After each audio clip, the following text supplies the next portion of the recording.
Hello guys, कैसे आप सब। जैसे कि हमने आपको प्रॉमिस किया था कि हमारे 2 मिलियन कंप्लीट होने के बाद हम आपसे अपनी लव स्टोरी शेयर करेंगे। तो ये लव स्टोरी बहुत ही बड़ी है, तो इसके 4 से 5 पार्ट बनेंगे। तो आज हम आपसे पहला पार्ट शेयर करने वाले हैं, जो कि स्टार्ट करेगी पायल। तो स्टार्ट हुआ था 2011 मार्च, जब मैं फर्स्ट टाइम अरमान से मिली थी। मैं एक बैंक में जॉब करती थी और अरमान वहाँ अक्सर आया करते थे। अब वो जहाँ जॉब करते थे उनके कुछ पेमेंट जमा करने वो आते थे, तो वहीं वो मुझे मिले थे और उन्होंने वहाँ मेरा नंबर लिया था। बिकॉज मैं अकाउंट वगैरह खोलती थी तो उन्होंने नंबर लिया था, वहाँ से हमारा नंबर शेयर हुआ। नंबर शेयर होने के बाद मेरी उनसे बात होनी स्टार्ट हुई और मेरी उनसे बात होते होते होते 7 दिन हो गए थे और वो मुझे इतने पसंद आए थे और उनको मैं भी बहुत पसंद आई थी। तो 7 दिन बाद ही मैं अपने घर को छोड़ के उनके पास आ गई थी। तो ऐसे हमारी लव स्टोरी स्टार्ट हुई। फिर कुछ टाइम बाद मैं प्रेग्नेंट हो गई। तो प्रेगनेंसी के दौरान कुछ प्रॉब्लम की वजह से मेरा मिसकैरेज हो गया था और वो मिसकैरेज होने के बाद मुझे बहुत बड़ी प्रॉब्लम हो गई थी। मेरी एक फ्लूपियन ट्यूब में कुछ रह गया था, जिससे कि मेरा बहुत बड़ा ऑपरेशन हुआ और उस ऑपरेशन के बाद मेरे को कंसीव नहीं हुआ। और उस दौरान हम लोगों ने बहुत स्ट्रगल किया और स्ट्रगल करके हम एक स्टैंड पे पहुंचे। तो पायल, ये बात जब मतलब जो मिसकैरेज हुआ था, मतलब कौन से साल की बात है ये 2011। अच्छा, 11, ठीक है। 11 में ही कंसीव हुआ था मुझे, तभी मेरा मिसकैरेज हुआ। ठीक है। उसके बाद 2011 में मतलब हम लोग यहाँ से दिल्ली छोड़ के देहरादून चले गए थे। हम लोग देहरादून ही रहते थे। तो वहाँ से आने के बाद वापस हम दिल्ली आए। दिल्ली आके हमने उन्होंने भी मेहनत करी, मैंने भी मेहनत करी। बहुत स्ट्रगल करने के बाद हम सेटल हुए, हमने घर लिया। फिर मैंने प्लान किया कि चलो अब देखते हैं। फिर मैंने काफ़ी ट्राई किया बट प्रेगनेंसी नहीं हो पाई। फिर हमने छोड़ दिया कि चलो जब होगा तो होगा। उसके बाद 2015 जनवरी या मई, जनवरी, वो मुझे एग्जैक्ट याद नहीं है। तो मैंने चीकू को कंसीव किया और हम लोग बहुत खुश थे। चीकू के आने की खुशी में हम लोग इतने खुश थे कि हम अपनी सारी प्रॉब्लम्स भूल गए। और फिर चीकू का जो जन्म हुआ वो हुआ 2016 5 मई को चीकू पैदा हुआ। 1 सेकेंड, तो एक टैटू भी है ये, जो पायल का टैटू है, जिसमें मदर है और चीकू है, चिरायु लिखा है और चीकू की डेट ऑफ बर्थ लिखी है। तो वो टाइम मेरे लिए बहुत स्पेशल था और चीकू मतलब मैंने बहुत जगह मन्नतें मांगी, धागे बांधे, बहुत मन्नतों से मुझे चीकू मिला। फिर कुछ टाइम बाद मेरी एक फ्रेंड का बर्थडे था और वो मेरी जो फ्रेंड थी वो गोलू की भी कॉमन फ्रेंड थी। तो मुझे फर्स्ट टाइम गोलू वहीं मिली थी, तो वहीं हम लोगों की दोस्ती हुई। तो मैं बताती हूँ। तो ये बात है 2018 की जनवरी में। तो मेरी पायल की कॉमन फ्रेंड थी, तो हम दोनों बर्थडे पार्टी में मिले थे। तो फिर जैसे बर्थडे पार्टी में मिले तो लड़कियां होती है कि जल्दी फ्रेंड्स बन जाती है।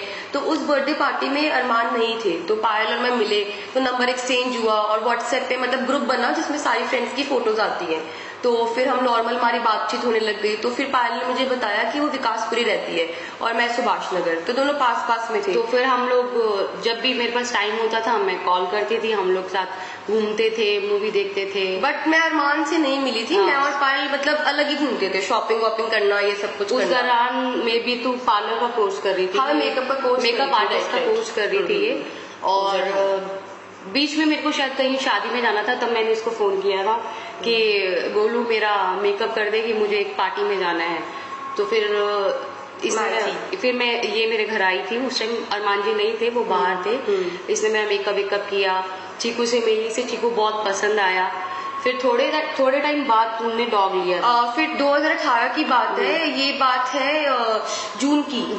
मई, हाँ, चीकू की बर्थडे से पहले। नहीं, मई, अप्रैल की बात है। हाँ, अप्रैल की बात है। तो मैंने डॉग लिया था। तो मैंने व्हाट्सएप पे ना जैसे स्टेटस डालते थे, तो मैंने डॉग का स्टेटस डाला। तो पायल ने मुझे मैसेज किया, तूने डॉग लिया? मैंने किया हाँ। तो कह रही मेरे को चीकू के लिए ना डॉग लेना है। तो मैंने एक काम करती हूँ, मैं चीकू को ना डॉग से मिलवाती हूँ, बहुत खुश हो जाएगा वो। तो कह रही ठीक है। तो फिर मैं अपनी बहन के साथ तो डॉग को लेके मैं, मेरी सिस्टर और डॉग, हम तीनों आ गए पायल के घर पे चीकू से डॉग मिलवाने के लिए।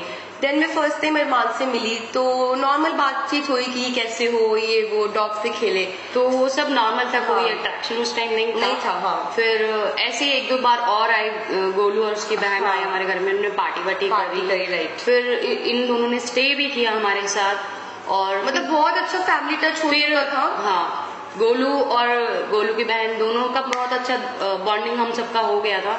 फिर थोड़े टाइम बाद चीकू का बर्थडे आया था। हाँ, फिर क्या हुआ, 5 मई को चीकू का बर्थडे था, तो पायल ने मुझे इनविटेशन दिया कि चीकू का बर्थडे है, तू आ जा। तो मैं फर्स्ट टाइम मतलब चीकू के बर्थडे पे गई थी।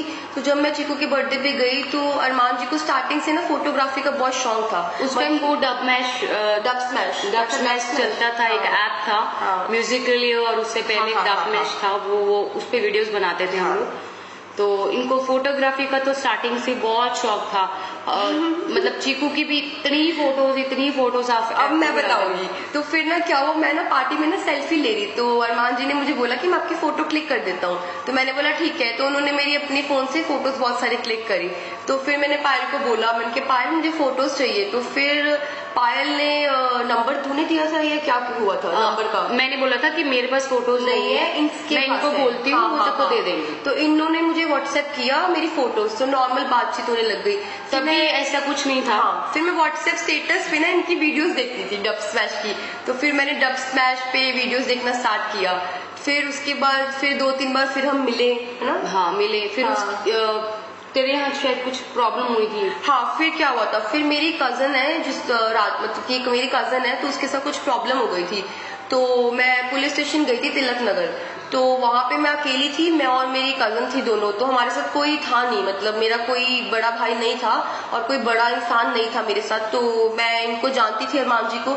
तो मैंने इनको कॉल किया, मैंने क्या एक्चुअली ऐसे ऐसे प्रॉब्लम हो गई है, तो क्या आप थाने आ सकते हो? तो आई थिंक वो जिम से उस टाइम पे आए थे, तो वो जल्दी से फिर थाने आ गए। तो जैसे वो थाने आ गए तो इन्होंने आके सारी की सारी प्रॉब्लम सॉल्व करवा दी। तो फिर उसके बाद मेरे को और राधिका मेरी कजन थी, मैंने फोन किया था इनको, मैंने कहा कहाँ रह गए, अभी तक आए नहीं तुम? फिर उन्होंने मुझे बताया कि ऐसे ऐसे तेरी जो फ्रेंड है उसका कुछ प्रॉब्लम हो गया था, तो मैं वहां हूँ। मैंने कहा चलो ठीक है, कोई नहीं।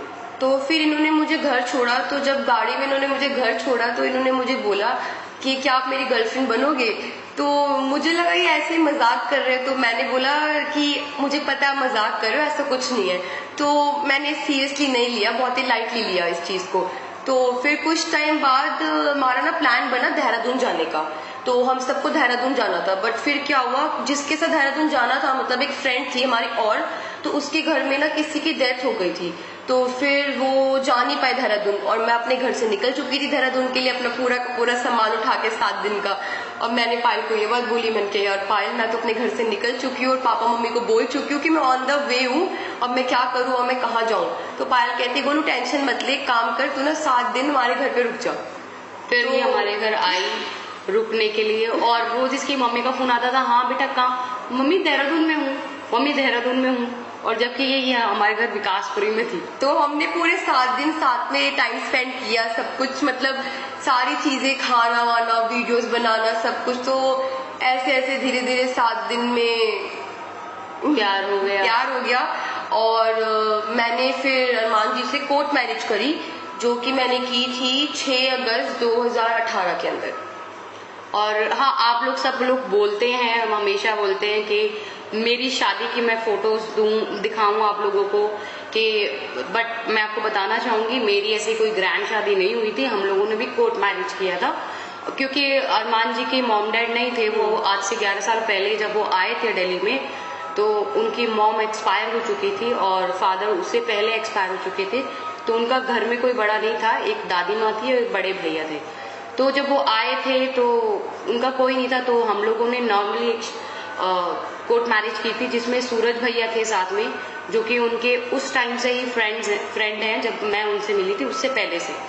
तो उन्होंने मेरा कन्यादान किया था, सूरज भैया ने, और हमारी कोर्ट मैरिज हुई थी।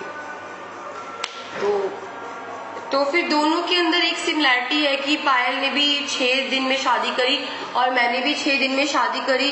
तो फिर क्या हुआ, बस चीजें चलती रही, हम दोनों साथ में अब बहुत खुश हैं। बीच में बहुत सारी प्रॉब्लम्स भी आई थी एक्चुअली पता है क्या है, एकदम से इतना सारा तो हम एक्सप्लेन नहीं कर सकते, हाँ। धीरे धीरे एक्सप्लेन करेंगे, क्योंकि ऐसे 2 शादी एक साथ एक आदमी की तो पॉसिबल नहीं है।